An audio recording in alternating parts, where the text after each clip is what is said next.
हज़रात ये program SS Ramnagar YouTube channel की जानिब से आप हज़रात की खिदमत में नशर किया जा रहा है।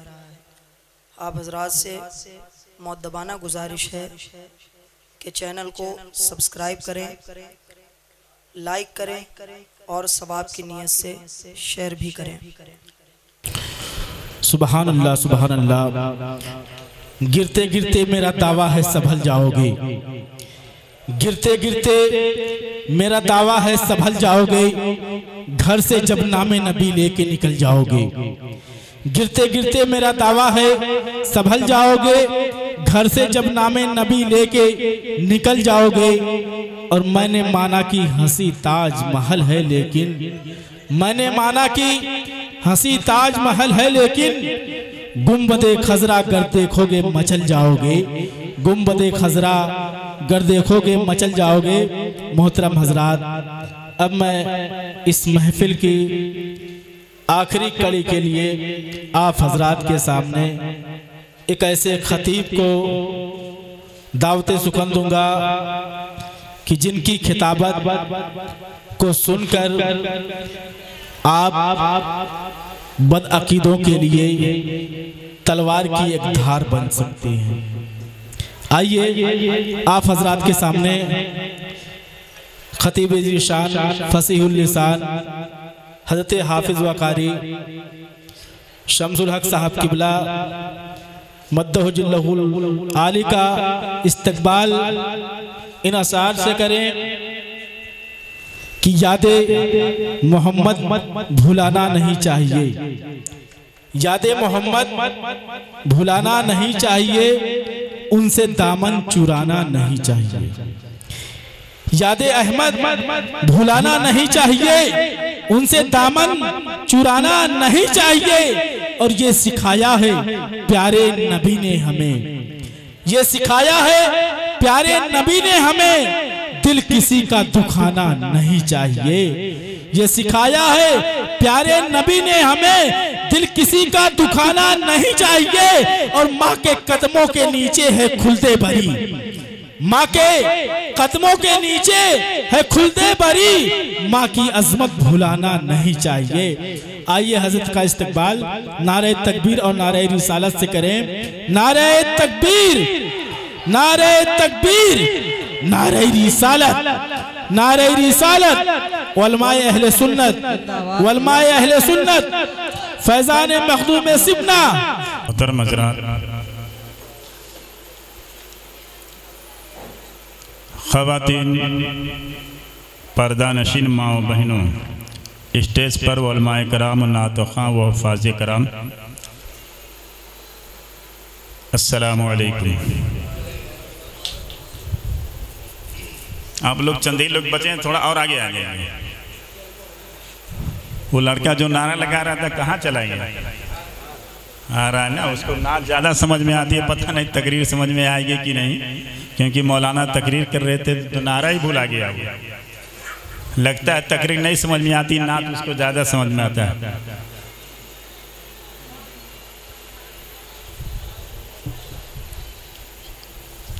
अल्हम्दुलिल्लाह, अल्हम्दुलिल्लाहि नहमदुहु व नस्तईनुहु व नस्तगफिरुहु व नु'मिनु बिही व नतवक्कलु अलैहि व नऊज़ु बिल्लाहि मिन शुरूरि अनफुसिना व मिन सय्यिआति अमालिना। मन यहदिहिल्लाहु फला मुदिल्ल लहु व मन युद्लिलहु फला हादिय लहु। व नशहदु अन्ना सय्यिदना मुहम्मदन अब्दुहु व रसूलुहु। अम्मा बाद, फ़अऊज़ु बिल्लाहि मिनश शैतानिर रजीम। बिस्मिल्लाहिर रहमानिर रहीम। हुन्ना लिबासुल लकुम व अंतुम लिबासुल लहुन्ना। बिस्मिल्लाहिर रहमानिर रहीम। नादि अलिय्यम मज़हरल अजाइब तजिदहु औनन लका फिन्नवाइब। कुल्ला हम्मिन व गम्मिन सयंजली बिनुबुव्वतिका या रसूल अल्लाह व बेवलायती का या अली या अली या अली फ़हुक्म नाफिज़ु फ़ी कुल्ली हालिन कौल है तेरा बदल दे मेरा हाल ज़रा महबूब सुबहानी या शेख अब्दुल कादिर जीलानी बहक शय्यल्लिल्लाह बगिरदाबे बला उफ्तादा कश्ती ज़ईफ़ान शिकस्ता रात पुस्ती बहक ख्वाजा उस्मान हारूनी मदद कुन या मोइनुद्दीन चिश्ती अजमेरी बराए मुस्तफ़ा हो बहरे शब्बीर करो मेरी मदद या हुजूर मखदूम सुल्तान सैयद अशरफ जहांगीर शाह बरकात ऐ अबू बरकात ऐ सुल्तानी जूद बारकल्लाह ऐ मुबारक बादशाह इमदाद कुन। एक बार दरूद पाक पढ़ें।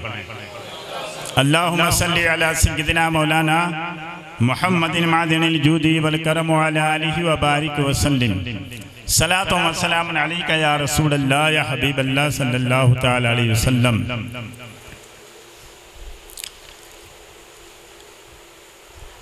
इस महफिल का ताल्लुक, जिस महफिल में हम और आप बैठे हैं,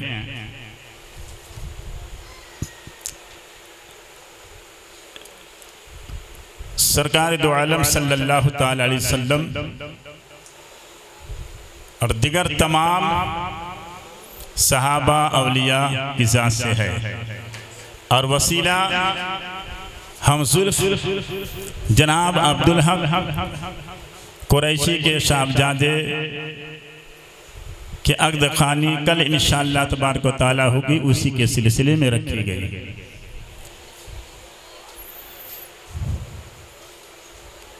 अभी आप सभी लोगों के सामने जनाब हज़रत मौलाना मोहम्मद अतहर या ज़हर बरकाती साहब ने नाते मुस्तफ़ा और उसमें हज़रत साबिर पिया ख्वाजा गरीब नवाज दिगर बुजुर्गान दीन की बारगाह में कलाम पेश किए। नात और मनक़बत दोनों उन्होंने आप सभी लोगों के सामने रखी। उससे क़बल बिरादर खुद हज़रत अल्लामा मौलाना अब्दुल्ला साहब वास्ती मुदर्रिस दारुल उलूम कादिरिया मुजद्दिदिया नक्शबंदिया पहाड़ी सराय, बहुत खुशी की बात है उनके प्रिंसिपल जनाब हजरत मौलाना मोहम्मद इकबाल साहब के दरवाजे ही पर है। एक बार और बाबाजे बुलंद झूम कर दरूद पाक पढ़ें। अल्लाहुम्मा सल्ली अला सय्यिदिना मौलाना मोहम्मद मुस्तफ़ा सल्लल्लाहु तआला अलैहि वसल्लम सलातो व सलामुन अलैका या रसूल अल्लाह सल्लल्लाहु अलैहि वसल्लम। बस 20 मिनट आप हजरात समात कर लें, क्योंकि वक्त बहुत काफ़ी गुजर चुका है और ये शादी के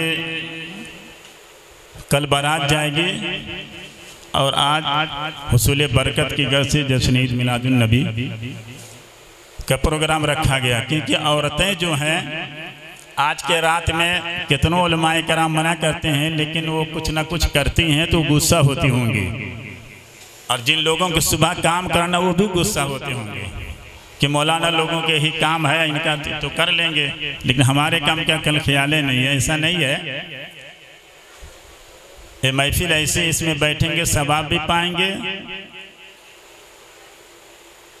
और जिस खुदा और उसके प्यारे रसूल का तज़किरा यहाँ हो रहा है, अगर अल्लाह तबारक व तआला नहीं चाहेगा सुबह की शाम तक आप दुकान पर बैठे रहेंगे तो एक पैसा नहीं आता। उसका हुक्म हो गया, दुकान खोले और पहुँचे, दामन भर गया।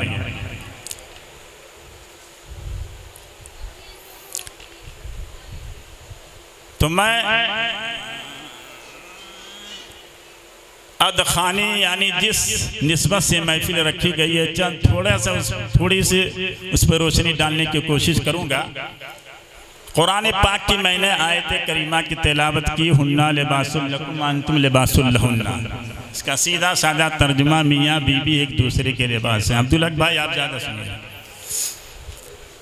मियाँ बीवी एक दूसरे के लिबास हैं। अब लिबास आप ये सोचेंगे कि लिबास है तो कैसे, कहाँ मैं उसको पहनता, कहाँ मुझे पहनती है, सब होता है ना। मौलाना साहब तो कह दिए मियाँ बीवी एक दूसरे के लिबास हैं, ये कुरान का तर्जुमा, ऐसे थोड़ा ना कह रहे हैं। अब लिबास का मतलब ये है कि आप कोई दुबला हो, कोई पतला हो, अल्लाह तबारक व तआला की जिस्म में ऐसा कोई मर्ज ना करे। अगर आपके जिस्म पर किसी किस्म का कोई मर्ज है, यूँ ले लीजिए फोड़ा या फुंसी है या बर्स यानी सफ़ेद दाग है, तो आदमी उसके छिपाने की गर्ज से क्या करता है, लिबास पहनता है ऐसा कि दिखे ना। और इसी के साथ साथ एक वाकया भी बयान करता चलूँ और ये भी बताता चलूँ। मैं खेता सराय की सरजमीन पर पढ़ा भी और पढ़ाता भी रहा हूँ।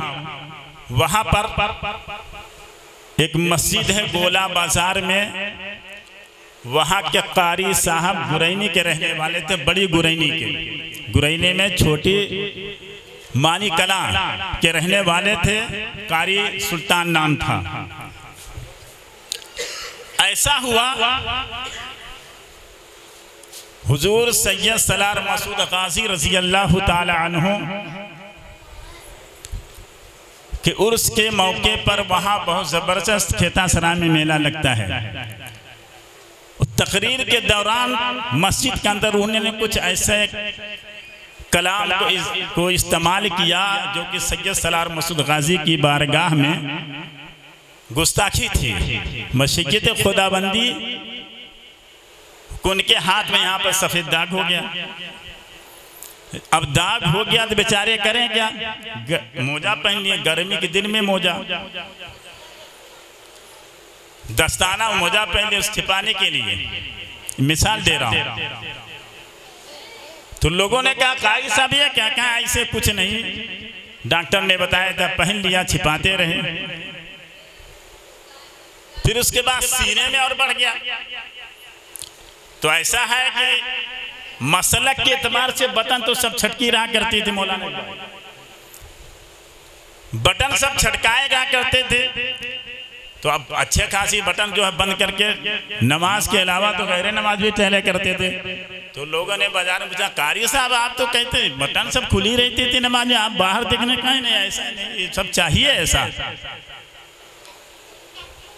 लेकिन कभी आपको देखा नहीं, नमाज में भी और सुन्नी मस्जिद में जाते थे तो वहाँ पे ऐलान होता था बटन बंद कर दो, अगर ऊपर वाली बटन नहीं खुली रहेगी, हंसली जो दिखेगी तो नमाज नहीं होगी। आपने कभी नहीं बताया और आप खुद आप बंद कर करते हैं, इसके पहले तो नहीं छिपाते रहे। लेकिन ऐसा हुआ जब चेहरे पर वो दाग आ गया तब परेशान हो गए। चेहरे पर कौन मोजा लाया, कहाँ से लेकर आया? तो देखिए जब तक लिबास जहां पर जरूरत थी छिपाने की कि लिबास छिपा सकता था, वहां तक तो उन्होंने छिपाया। और जब ऐसे जगह पर वो दाग हो गया कि लिबास वहां न पहना जा सकता, ना लिबास वहां पर छिपा सकता है, तो वहां पर वो मजबूर हो गए। तो कहना यह है कि मियाँ बीवी जब एक दूसरे के लिबास से, लिबास का मतलब ये कपड़ा ही नहीं है, या आपका कुर्ता पैजामा पैंट शर्ट नहीं है, यही नहीं है, बल्कि लिबास का मतलब ये है कि औरत के अंदर अगर किसी किस्म की कमी हो तो उसको छुपा लें। जिस तरीके से आपके बदन के अंदर दाग है तो लिबास ने छुपा लिया, आपके बदन के अंदर फोड़ा है तो लिबास ने, कुर्ते ने आपके कपड़े को छिपा लिया, आपके पीठ के ऊपर किसी किस्म के टेढ़ापन है तो आप लिबास पहन लिए, उसको छिपा लिया, आपके लिबास ने आपके कुर्ते को छिपा लिया। इसी तरीके से जब मियाँ बीवी को कुरान ने हुक्म दे दिया मियाँ बीवी एक दूसरे के लिबास हैं, अब यहाँ औरत को भी चाहिए चाहिए और मर्द को भी चाहिए कि यहाँ लिबास का मतलब है उसके तमाम ऐब को छिपाओ। तुम मर्द को चाहिए औरत के तमाम ऐब को छिपाए और औरत को चाहिए मर्द के तमाम ऐब को छिपा ले। लेकिन होता क्या है, अगर इसी ऐब को दोनों एक दूसरे छुपाने लगे, घर के अंदर कभी झगड़ा नहीं होगा, कभी फसाद नहीं होगा, किसी किस्म की एक दूसरे के ऊपर घर के अंदर तोहमतें और आपस में अलग बिलग की बात नहीं आएगी। यही वजह है कि देखो जो कुरान को हम पढ़ते हैं उसको समझते नहीं हैं। अगर यही लिबास को हम समझने के लिए किसी आलिम के पास जाएंगे या मस्जिद के इमाम के पास जाएंगे, वहां पर बैठ के समझेंगे तो अच्छे तरीके से वो आलिम और इस बात को समझा देगा। तो देखो कहने का मकसद ये है कि जब हम हमारे तमाम ऐब को लिबास ने छुपा लिया, अब वही बात है कि बीवी अगर किसी किस्म की परेशान है, यानी घर के अंदर उसकी तबीयत अगर खराब हो गई है, तो आप उसके ऊपर गुस्सा मत होइए, क्योंकि आपकी माँ बूढ़ी है, ज़ईफा है, आज उसको जो है औरत की तबीयत खराब हो गई है। अब ज़ईफा माँ आपकी रोटी बना रही है, क्योंकि बरसों से आदत छूट चुकी थी घर में। अब वो माँ को गुस्सा लगेगा कि नखरा बनाकर पड़ी हुई है, तरह तरह की बातें माँ सुनाएगी, क्योंकि इसको ये परेशानी हो रही है। हकीकत में ये है उसकी तबीयत खराब है। अब शौहर का माना ये होता आए फौरन उसको मारना चालू ना कर दे, उसके ऊपर गुस्सा मत हो जाए। अगर तुमने उसके ऊपर फौरन सजा दे दी तो सुन लो तुम कुरान के खिलाफ जा रहे हो, क्योंकि कुरान कह रहा है तुम अपने औरत के तमाम ऐब को छुपाओ। और तुमने क्या किया है, आपने क्या किया है कि औरत के ऊपर गुस्सा होकर मार रहे हो। यही तुम्हारी मर्दानियत है। औरत को मारना मर्दानियत का काम नहीं है। हिम्मत हो तो जाओ इस्लाम के खिलाफ बाहर मैदान में लड़ो, हिम्मत हो तो जाओ पंज वक्त नमाज अदा करके दिखा दो लोगों को। देखो इस तरीके से नमाज अदा की जाती है। हम कारोबार छोड़ के नमाज अदा करते हैं, हम एक तमाम चीजों को त्याग के नमाज अदा करते हैं। ये कोई बात की बात हुई? सुनो, और यही बात नहीं, अगर हिम्मत है यही इतना तो बीवी की तबीयत खराब है, अगर तुम्हें और ज्यादा सवाब कमाना है तो बीवी के मार के गुनहगार मत हो जाओ, क्योंकि सबसे पहले जाओ माँ को हटाओ। और चाहे तुम्हें रोटी बना रही है या ना आए, माँ को हटाओ का हम बनाएंगे, तुम्हारी तकलीफ नहीं देखी जाती है। अगर तुमने इस तरीके से कह दिया और माँ का दिल तुमसे खुश हो गया तो सुनो, जो तुमने सुबह से शाम तक जो खताएं की है, मालूम है अल्लाह के प्यारे रसूल ने इरशाद फरमाया, जिसने माँ बाप को इस मोहब्बत की हालत में देखा तो उसने गोया एक हज को किया। और नारा लगाने वाला बेटा किधर गया? भूल गया नारा? क्या बुला उसको, नारा लगा। कहाँ गया लड़का?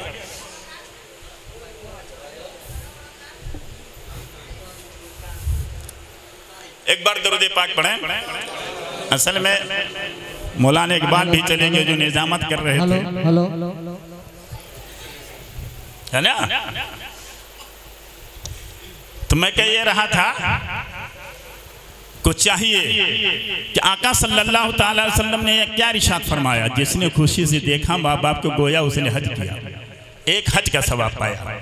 लेकिन क्या होता है, उसका उल्टा होता है, या तो लड़का बीवी की तरफ हो जाता है या माँ की तरफ हो जाता है। ऐसा नहीं होना चाहिए। अगर बीवी के पास पहले जाओ और जाने के बाद देखो अगर किसी किस्म की हकीकत में उसने नखड़ा बनाया है तो सजा दो, और नखड़ा नहीं बनाया है तो माँ के पास जाओ और उसके अंदर हाथ बटाओ। और माँ के गुस्सा बाद में, जब माँ का गुस्सा खत्म हो जाए, गुस्सा खत्म होने के बाद जो है माँ के पास जाकर अदब से साथ बैठकर कहो, हकीकत में माँ बीवी की तबीयत, तेरे बहू की तबीयत खराब थी, मेरी बीवी की तबीयत खराब थी, वो नखड़ा नहीं की थी, मैंने पता लगा लिया है। और औरतों के भी चाहिए, अब यही नहीं बल्कि अगर किसी किस्म की कमी है, औरत देखो दूसरे जगह से आती है, अपने घर से नहीं रहती, हमारे गांव की नहीं है, हमारे घर की बच्ची नहीं है कि समझ लें हमारे घर के अंदर खाना ऐसा बनता है। क्योंकि अगर वो औरत है तो दूसरे जगह की बच्ची है, उसके यहाँ नमक तेज खाया जाता है, उसके यहाँ मिर्चा ज्यादा खाया जाता है, कहीं पर नमक कम खाया जाता है, कहीं पर मिर्चा ज्यादा खाया जाता है, कहीं पर मिर्चा कम खाया जाता है, कहीं पर जो है शोरबा यानी सालन यानी शिरुआ जिसको बोलते हैं मादरी जबान में, वो कहीं पर ज्यादा रहता है, कहीं पर कम रहता है, कहीं पर गोश्त के अंदर प्याज और लहसुन ज्यादा डाला जाता है, कहीं पर कम डाला जाता है, कहीं पर मुर्गा भून के बनाया जाता है, कहीं पर ऐसे यूं ही डाल के हरे हरे जो है बोटियां रहती हैं, इसी तरीके से जो है अब वो अपने दूसरे जगह से आई है। कहीं पर पतली रोटी खाई जाती है, कहीं पर मोटी जाड़ी रोटी खाई जाती है। इस तरीके से क्योंकि दूसरे घर की बेटी आई हुई है, अब यहाँ पर आने के बाद अगर सुने रोटी को जाड़ी यानी मोटी पका दिया है या नमक को तेज कर दिया है, तो यहाँ पर सास को ये नहीं चाहिए या ससुर को नहीं चाहिए। अगर ससुर के सामने खाना आ गया है तो गुस्सा हो जाए, तुमने मायके में क्या सीख के आई हो, तुम अपने नैहर के अंदर यही तुम सीख के आई हो। और सास भी गुस्सा हो जाती, उल्टा सीधा बहू को बोलती है, क्या तुमने अपने मायके में यही सीखा है, तो जो तुमको नमक डालने की तमीज नहीं है, तुम्हारी माँ ने यही तुमको सिखाया है, तुमको प्लेट धुलकर रखने की तमीज नहीं है, तुमको पतीली मांजने की तमीज नहीं है। अरे मियाँ कहाँ तुम भूल गए हो, उसे तुम बेटी समझो, यही तुम्हारा हक बनता है। अगर वहां नहीं सीख के आई है तो यहाँ डांटो नहीं, बल्कि बेटी समझ को उसको सिखलाने की कोशिश करो। अगर सिखलाओगे तो हकीकत में तुम उसके ऊपर मोहब्बत की निगाह से अगर माँ जैसा प्यार दोगी तो वही तुम्हारी बहू बेटी बनकर तुम्हारे सर और पैर दोनों को समेटेगी। नारे रिसालत, जश्न ईद मिलादुन नबी वलमाए अहले सुन्नत, नारे तकबीर, नारे रिसालत। और इसी तरीके से औरत को भी चाहिए दूसरे जगह से आगे आने के बाद सबसे पहले उनकी निगाह क्या रहती है। अगर घर के अंदर शौहर की छोटी बहन है तो सोचती वही पूरा काम करे, ऐसा थोड़ा ना होता है। सास अगर थोड़ा सा हिस्सा बहू के साथ बनाने की कोशिश करती है, सोचती है जाने तो सर में दर्द हो रहा, बैठ जाती है लेकर पहाड़, यही पूरा करा। इस तरीके से जहन के अंदर बातें लेकर बैठ जाती हैं। सुनो, जब कुरान ने कहा मियाँ बीवी एक दूसरे के लिबास हैं, तुम्हें भी चाहिए। अगर यहाँ पर तुम्हारी सास किसी किस्म में तुम्हें तकलीफ दे रही है, तुम्हारा शौहर नासमझ है, तुम्हें तकलीफ दे रहा है, यहाँ इस घर के अंदर की कोई बात तुम्हारी ननद यानी तुम्हारे शौहर की बहन की जात से तुम्हें तकलीफ पहुंच रही है, तुम अपने मैकर जाकर ना कहो, फौरन फोन लगाकर यहाँ के हालात मत बता दो कि यहाँ इस तरीके से हमारे साथ जुल्म किया जा रहा है, यहाँ इस तरीके से जो है शौहर के अंदर कमी है। हमारा शौहर जो है सुबह से शाम तक इधर उधर रहता है, खाने भर का इंतजाम नहीं कर पाता। हकीकत में सुबह से शाम तक वो मेहनत कर रहा है। अगर उसकी कोई बुरी आदत नहीं है, तुम अपने माँ बाप से मत कहो, तुम अपने भाई से मत कहो, क्योंकि कुरान ने कहा तुम अपने शौहर के लिए लिबास हो। तो लिबास का मतलब यह है हर एक ऐब को छिपा ले। अब तुम्हें ये छिपाना है। अगर तुम्हारे ससुर की तरफ से कुछ तकलीफ है तो अपने शौहर से कहो, अगर शौहर की तरफ से कोई तकलीफ है तो अपनी सास से कहो, अगर सास की तरफ से कोई ज्यादती है तो अपने शौहर से कहो, अगर ननद की तरफ से कोई ज्यादती है तो अपने सास से कहो। और सुनो, इस नियत से कहो, गुस्से में जाकर अपने सास से ना कहो, क्योंकि सुन ले, तुमने जो है एक माँ को छेड़ा है, दूसरी माँ तुमने पाया है, एक बाप को छोड़ा है तो ससुर जैसा तुम्हारा बाप मिला है। और याद रख, अगर तुमने जो है अपने शौहर की बहन को अपनी छोटी बहन समझ लिया और अपने शौहर के बाप को अपने बाप जैसा तुमने प्यार दिया, अपनी सास को अगर तुमने माँ जैसा प्यार दे दिया, वही सास जो तुम्हारे ऊपर गुस्सा होती है, बेटी समझ के तुम्हें आंचल के नीचे तुम्हारे तमाम वाइफ को छिपा कर गले लगा ले।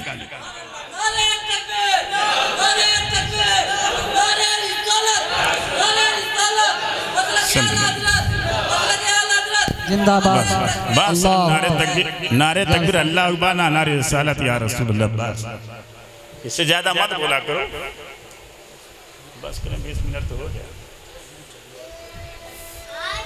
अच्छा, दरूद पाक पढ़ें। अल्लाहुम्मा सल्ली अला सय्यदना मौलाना मुहम्मदिन मादिनिल जूदी वल करम व अला आलिहि व बारिक व सल्लिम सलातो व सलामुन अलैका या रसूल अल्लाह सल्लल्लाहु तआला अलैहि वसल्लम। वक्त ज़्यादा हो गया है और मौजू मैंने ऐसा उठा लिया, बहुत ज़्यादा देर तक चलेगा, लेकिन बस 10 मिनट और बर्दाश्त कर लें, फिर इंशाअल्लाह कभी मौका मिलेगा, कहीं पर आना हुआ तो अगर आप ख्याल धराएंगे तो इसी मौजू पर बोलूँगा इंशाअल्लाह। मियाँ बीवी एक दूसरे के लिबास हैं, शरीयत ने ये हुक्म दिया। आका सल्लल्लाहु ताला अलैहि वसल्लम ने इरशाद फरमाया, सबसे बेहतरीन शौहर वो है जो सबसे ज्यादा अपनी बीवियों की निगाह में अच्छा हो। औरतों की निगाह में सबसे अच्छा हो, सबसे बेहतरीन शौहर और मोमिन वही है जो अपने औरतों की निगाह में सबसे अच्छा हो। ऐसा क्यों आका ने इरशाद फरमाया? क्योंकि माँ बचपन में अपने बेटे को हालात को देखा, अपने बेटे को प्यार को देखा। बाप ने भी अपने बचपन में अपने बेटे बाप ने भी अपने बेटे की बचपन में और जवानी तक देख रहा है, लेकिन क्या क्या कर रहा है उसको खबर नहीं है। भाई के भी यही हालात है, क्योंकि अब इस उम्र में जब लड़का जवान होता है सबसे करीब उसकी बीवी उसके पास होती है, सबसे ज्यादा राज जाने वाली उसकी बीवी है। जो राज उसकी माँ नहीं जानेगी उसकी बीवी जानेगी, जो राज उसका भाई नहीं जानेगा वो राज उसकी बीवी जानेगी, जो राज उसका बाप नहीं जानेगा वो राज उसकी बीवी जानेगी। इसलिए अगर बीवी शौहर से खुश है तो सबसे अच्छा इंसान और मोमिन वही है। अगर बीवी ना खुश है, बीवी उससे खुश नहीं, समझ लो इसके अंदर कोई कमी है। क्योंकि माँ तो जान रही है कि बेटा बहुत अच्छा है, बाप जान रहा है बेटा बहुत अच्छा है, लेकिन बीवी से पूछो क्या उस पर गुजर रही है, क्या क्या ये करके आता है, किस तरीके से कमीनापंती करता है। और शौहर क्या करता है, सुबह के वक्त उठा और आका ने इरशाद फरमाया, भी मिशकात शरीफ की हदीस है, आका ने इरशाद फरमाया कि खाने से पहले अपने औरत को खिलाओ, पीने से पहले औरत को पिलाओ, लिबास पहनने से पहले औरत का ख्याल करो। लेकिन होता क्या है, सुबह के वक्त आदमी उठता है और उठने के बाद जो है घर से जब बाहर निकलता है ये नहीं देखता है कि घर के अंदर क्या है। सुबह के वक्त उठा शौहर और उठने के बाद सीधा बाजार की तरफ गया। अल्लाह तबारक व तआला वो दिन लाए, हर इंसान जो है बाजार के अलावा मस्जिद की तरफ सुबह के वक्त जाए। मेरे दोस्तों देखो, अब सुबह के वक्त जब शौहर बाजार की तरफ गया, जाने के बाद वहाँ क्या करता है, आज तो ये गुल चल गया है और नहीं तो बरस माचता हुआ जाता है चाय के दुकान पर अपने मुंह को धुलता है, धोने के बाद वही चाय लेकर पीता है। और चाय पीने होने के बाद जब घर के अंदर आया है, अगर बीवी ने नाश्ता नहीं तैयार किया है तो डंडा उठाता है, बीवी को सजा देता है, बीवी के ऊपर गुस्सा होता है। यही ना है, सुनो, जबकि शरीयत कह रही है खाने से पहले उसे खिलाओ, तुमने वहां चाय पी लिया, क्या तुमने ख्याल किया घर के अंदर चाय बनी है कि नहीं है? तुमने वहां नमकीनों को खा लिया, क्या यह ख्याल किया कि घर के अंदर कुछ चना नाश्ता बना है कि नहीं बना है? बीवी क्या करती है, बीवी को तुमने क्या समझ रखा है? बीवी जो तुम्हारे बच्चे हैं, जब तलाक की बात आती है कह दो बच्चा हमें दे दो, मियां मालूम है बीवी तुम्हारे घर के अंदर, अगर तुम घर के अंदर एक नौकर रखोगे, नौकर आज 5,000 रुपये में भी एक महीना के लिए वो नौकर करने के लिए तुम्हारे घर के अंदर काम नहीं है, नहीं करेगा। और जिस तरीके से बीवी तुम्हारे घर के अंदर मन कर देती है उस तरीके से नौकर नहीं करेगा। बीवी सुबह उठती है, सबसे पहले तुम्हारे बच्चे को उठाती है, उठाने के बाद अगर उसने गिलाजत किया है तो साफ करती है, साफ करने के बाद बिस्तर को भी साफ करती है, उसको साफ करने के बाद जो है फिर देखती है इसने दूध पिया है कि नहीं है, बाटली तैयार करती है, उसका इंतजाम करती है, उसके बाद घर के अंदर जो है झाड़ू लगाती है, लगाने के बाद जो है फिर जो है वो नाश्ता तैयार करती है। आने के बाद तुम्हें नाश्ता वगैरह कराने के बाद कहीं फिर चाय पीती है, अगर नेक बीवी है तो। और यहाँ क्या होता है, आने के बाद फौरन मोछ फुलाकर दबाकर गुस्से में बोलते हैं तुमने ये क्या किया है? अरे तुमने नहीं देखा, तुम्हारी नौकर है क्या? तुम्हारे की बच्चे की परवरिश वो कर रही है, तुम्हारे बच्चे को नहला वो रही है, तुम्हारे बच्चे का लिबास वो धो रही है, तुम्हारे बच्चे का खाने का इंतजाम वो कर रही है, तुम्हारे बच्चे को दूध पिलाने का इंतजाम वो कर रही है, तुम्हारे माँ का नाश्ता का इंतजाम वो कर रही है, तुम्हारे बाप के नाश्ते का इंतजाम वो कर रही है, तुम्हारे घर के अंदर सफाई का काम वो कर रही है। कहाँ ये शरीयत में है औरत को ले आओ उससे तू सफाई करवाओ? कहाँ ये शरीयत में है औरत को ले आकर तुम उसे खाना पकवाओ? कहाँ ये शरीयत में है कि सुनो, अगर यही है तो देख लो सबसे पहले, अगर शौहर अगर जो है बीवी अपने मायके के अंदर जो काम नहीं की है वो यहाँ तुम नहीं करा सकते हो, उसके ऊपर जुल्म नहीं ढा सकते हो, उसे तुम मान नहीं सकते हो। और होता क्या है, शौहर जो अगर देखा थोड़ी सी देर हो गई तो गाली देता है, माशाअल्लाह उसके ऊपर डंडे उठाता है। सुनो, जिस यही बात नहीं है कि जहां पर औरतों को आका ने इरशाद फरमाया, जहां पर औरतों का आका ने इरशाद फरमाया, सुनो तो अल्लाह के अलावा अगर किसी दूसरे को सिजदा करने को हुक्म दिया जाता और तो सुन लो, सबसे पहले तुम ये कहा जाता तुम अपने शौहरों को सिजदा करो। और यही नहीं, देख लो सबसे पहले इन मर्दों को चाहिए, याद रखो औरत तुम्हारी गुलाम नहीं है, तुम्हारी बीवी है, तुम्हारी नौकर नहीं है, तुम्हारे दिल के एक तुम्हारे दिल का सुकून है, तुम्हारे घर के जो नौकर नहीं, तुम्हारे दिल का करार है। और यही नहीं, औरत तुम्हारे निस्फ ईमान की हिफाजत करती है।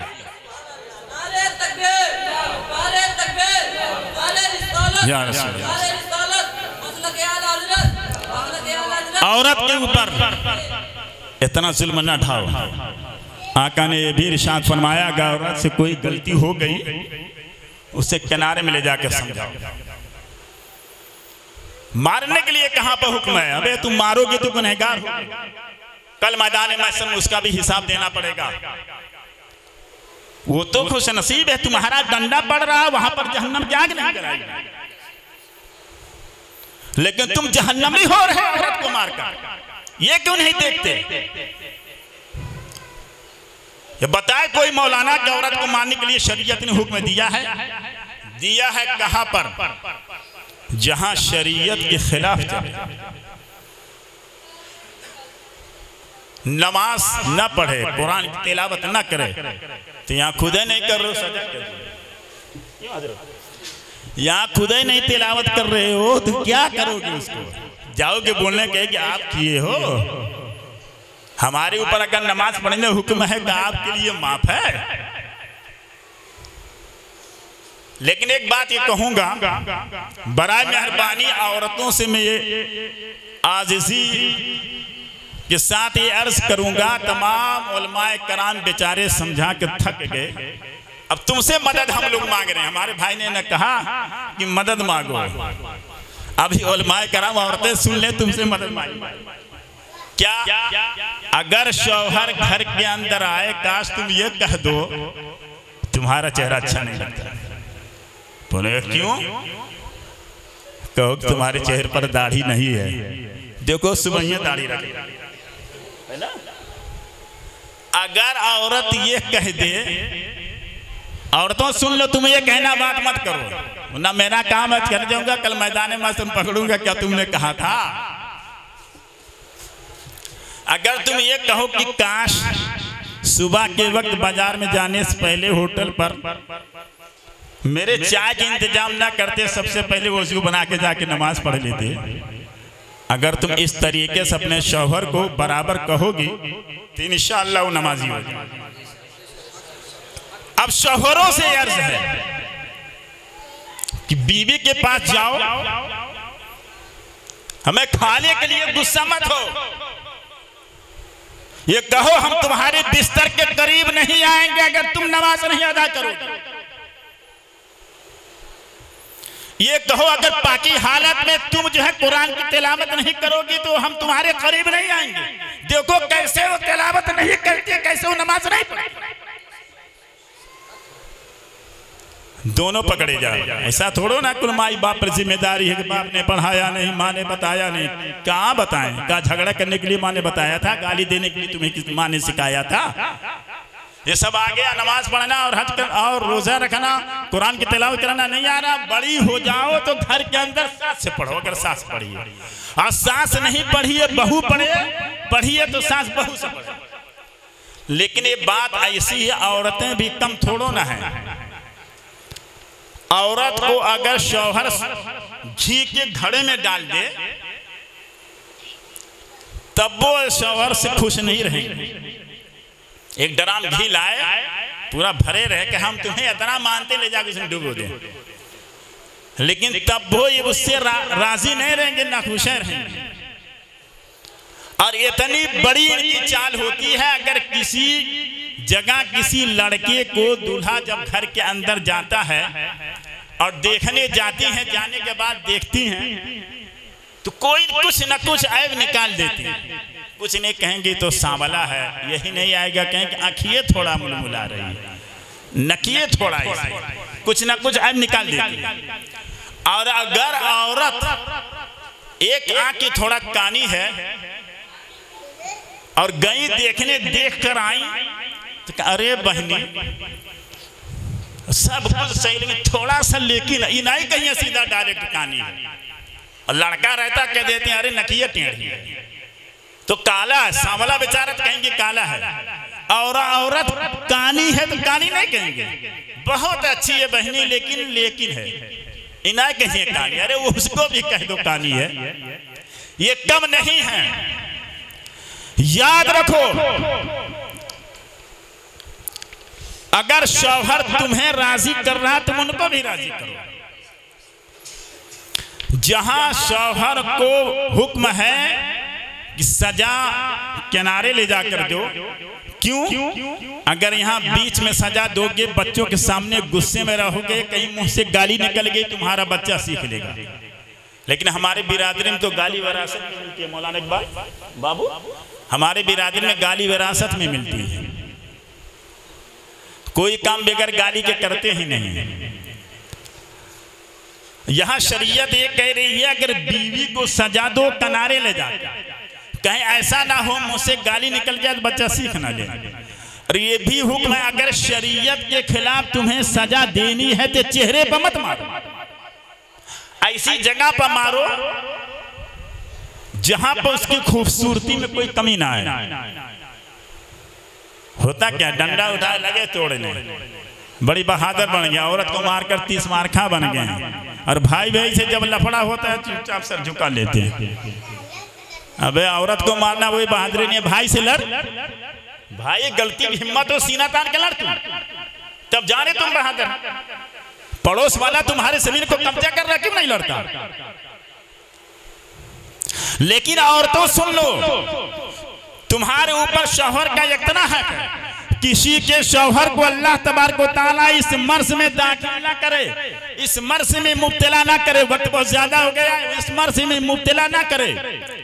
अगर तुम्हारा शौहर कोई ऐसे मर्ज में मुब्तला हो गया, हुक्म है शरीयत का, अगर शौहर के जिस्म के अंदर पूरा पीप हो गया, फोड़ा और फुंसी से शौहर का जिस्म पूरा लबरेज है, अगर तुम जबान से चाट कर साफ करोगी तब भी अपने शौहर के फराइज से आगा नहीं हो। और औरत को भी चाहिए, शौहर को भी चाहिए कि तुम नमाज पढ़ लो, रोजा रख लो, हज कर लो, ज़कात दो, खैरात को करो। तुम्हारी नमाज, तुम्हारा रोजा, तुम्हारी हज, तुम्हारी ज़कात, तुम्हारी तिलावत, तुम्हारी तस्बीह सब तुम्हारे मुंह पर फेंक दी जाएगी। क्यों? अगर तुम्हारे माँ बाप तुमसे नाराज हैं, तुम्हारी तमाम इबादतें तुम्हारे चेहरे पर फेंक दी जाएगी।